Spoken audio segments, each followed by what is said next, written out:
In this video, I'm going to show you how to delete search history in Google Chrome. All you have to do is to follow these instructions step by step. Now, without further ado, let's go ahead and jump straight into it.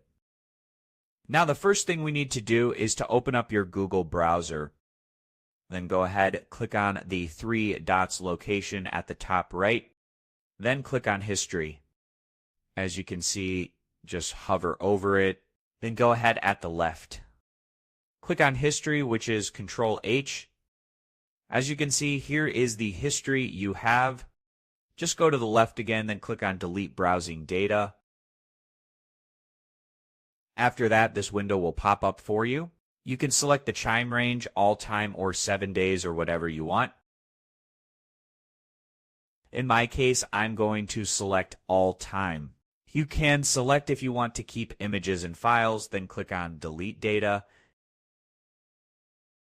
Now, if you go ahead to the History tab, you will see that there is no history left here. So this was an easy and quick process video. As always, thank you for watching.